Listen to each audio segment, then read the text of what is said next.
আসসালামু আলাইকুম। আশা করি সবাই ভালো আছেন। আজকে বিকালে একটু হাঁটতে বের হইছি।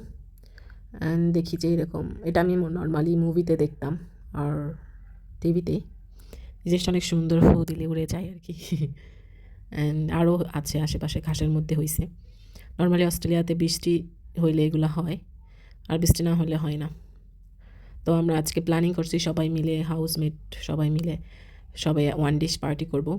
সবাই একটা করে রান্না করব। এরপরে সবাই মিলে একসাথে খাওয়া-দাওয়া করব। তো ভাবলাম বিকালে একটু হাঁটাহাঁটি করি। তারপরে বাসায় যেয়ে রান্নাবান্না শুরু করব। এই যে এটা হচ্ছে স্বপ্না আপু।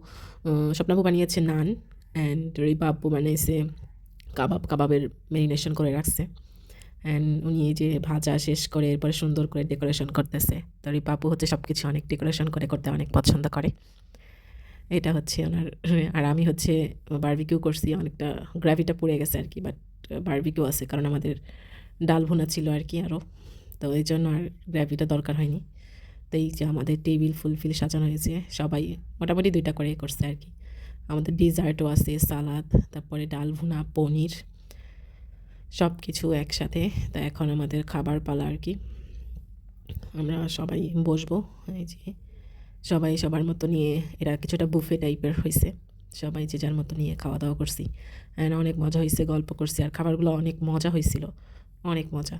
অনেকদিন পরে সবাই একসাথে খাওয়া-দাওয়া করছি। গল্প করছি, আড্ডা দিছি। আর বিশেষ করে সালাদটা অনেক মজা পনিরটা অনেক মজা ছিল স্পেশালি। সব শেষে আমরা সবাই মিলে খাওয়া-দাওয়া করে তো ফুল পেট ভরে গিয়েছিল। তারপরেও একটু ডেজার্ট খাইছি। ডেজার্ট না খাইলে অসম্পূর্ণ হয়ে যাবে। এজন্য খাওয়ার শেষে ডেজার্ট একটু থাকবেই। সো আল্লাহ হাফেজ। Bye, by.